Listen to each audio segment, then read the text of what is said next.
챗 GPT. 데이터 라벨링 학습은 언제까지 해야 된다고 생각해? 안녕하세요. 감성 엔잡러 주부입니다. 올해 들어 챗 GPT, 노션 AI 등을 소개하는 여러 엔잡러 분들의 영상과 뉴스를 접하면서 참 많은 생각이 들었는데요. 정보성으로 블로그 글을 쓰셨던 분들은 대부분 알고 있는 팁이 있어요. 100% 창작글로는 글을 쓰는 것에 한계가 있고 거의 불가능하죠. 다른 사람의 글이나 기사, 서적 등을 참고해서 정리하고 변형을 해서 글을 써야 한다는 겁니다. 인터넷상에 떠도는 공유 정보가 아닌 공유 정보들은 이미 누군가 썼거나 쓸 예정이거나 이미 다 나와 있는 것들의 짜집기라는 것을요. 그래서 글의 출처 등 여러 말이 많지만 내가 한 질문에 대해 AI가 스스로 글을 작성해주는, 정리해서 써주는 글들이 크게 문제가 될 것이라 생각은 들지 않습니다. 실제로 빙닷컴에서 검색을 기반으로 최신 정보를 포함한 답변을 해주고 출처의 주석을 달아주는 서비스를 일부 제공하고 있고요. 지금도 전문가급의 정보력이 필요한 글, 예를 들어 논문을 이용해야 설명이 된다거나 저작권이 있는 글을 스스로 구분할 수 없을 정도로 전문성이 있는 글들 외에는 누구나 쉽게 알 수 있고 공유해온 글이라고 생각이 듭니다. 원래도 출처가 어디일까 하는 의구심이 드는 글들은 차용하지 않는 게 맞는 거고요. 다만 최근 어느 분이 하신 이야기가 생각이 났어요. AI가 만들어낸 글은 정리가 되어 있고 깔끔하긴 하나 그 글을 소비하는 대상이 사람이다 보니 그 글들이 끝까지 읽히지 않으니 머무는 시간이 짧고, 그렇게 되면 구글에서 좋은 정보라 판단이 들지 않아 인기 없는 글로 분류를 해서 수익으로 이어지지 못하는 것 같다 라고 하시더라고요. 틀리지 않은 것 같아요. 내 의견이 들어가 있지 않은 단순 정보성 글은 가독성이 떨어질 수도 있겠다 생각이 듭니다. 하지만 우리는 AI가 써준 글을 참고해서 내 글을 풍성하게 하거나, 글을 처음 쓰시는 분들은 시작이 어려우니 도입 부분을 AI에게 맡기고 이어서 본인의 글을 써나가는 것으로 활용하시면 좋을 것 같습니다. 내가 정한 주제에 해당하는 소제목 같은 것을 AI가 짜주면 그에 대한 상세 내용은 직접 써보아도 좋겠다는 게 제 의견입니다. 이미 시중에 나온 것을 없던 것으로 할 수 없으니 남들도 다 이용하는 거 나에게도 적용하면 훨씬 더 좋은 결과물이 나올 수 있다고 생각해요. 이렇게 하나둘 AI가 실생활에 적용되는 사례는 더욱 늘 것이라는 생각이 들어요. 챗 GPT와 대화를 나눠보며 생각한 것이 검색 기반의 포털 사이트의 기능이 많이 변화하겠구나 하는 것과 단순 노동 직무와 비대면 서비스 직무를 AI가 제일 먼저 차지하겠다라는 생각이 들었습니다. 또한 얼마 전 뉴스를 보다가 주방에서 1시간에 닭 50마리를 튀기는 로봇의 한 달 대여료가 110만 원이라는 기사를 보았는데요.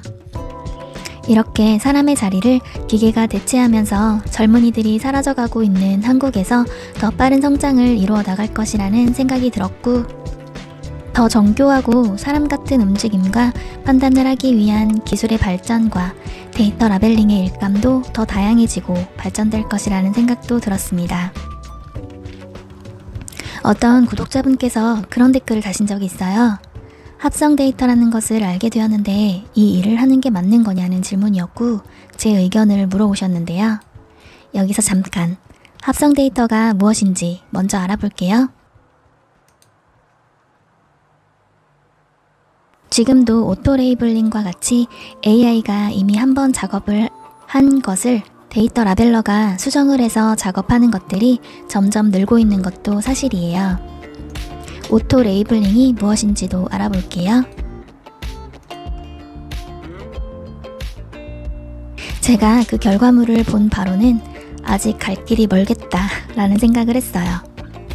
물론 제가 전문가가 아니니 전문가의 입장에서 판단을 내린 것은 아니지만 완성도가 현저히 떨어지는 경우가 많고, 제가 경험한 바로는 차라리 AI가 작업한 것을 지우고 새로 작업하는 게 더 빠른 정도라고 생각하시면 됩니다. 이것 또한 작업자가 반복해서 제대로 된 작업물을 AI가 완전히 익히게 되면 데이터 라벨러들의 자리도 대체될 수 있겠죠. 이런 댓글에 데이터 라벨링 전망이 어떻게 될까? 내가 이 일을 하는 게 맞는 걸까? 에 대한 제 의견을 말씀드렸었는데요. 우주가 사실은 시뮬레이션이다 라는 말도 있잖아요. 사실 여부는 그 안에 살고 있는 우리가 알 수는 없지만 실제와 같은 만들어진 영상물, 작업물들로 AI가 학습을 하는 합성 데이터도 이상할 것이 없고 자연스러운 흐름이라고 생각해요.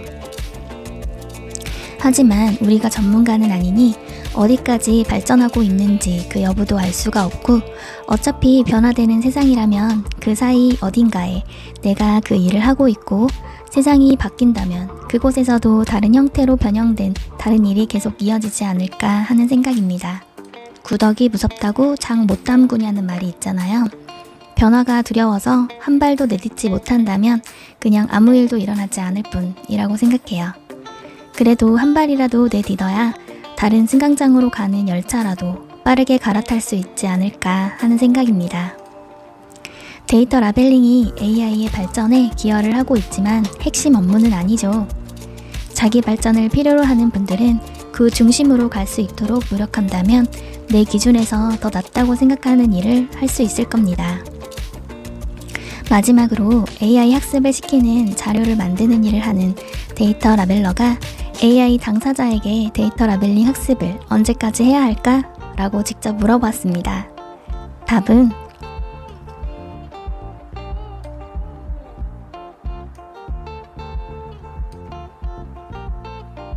라고 하네요.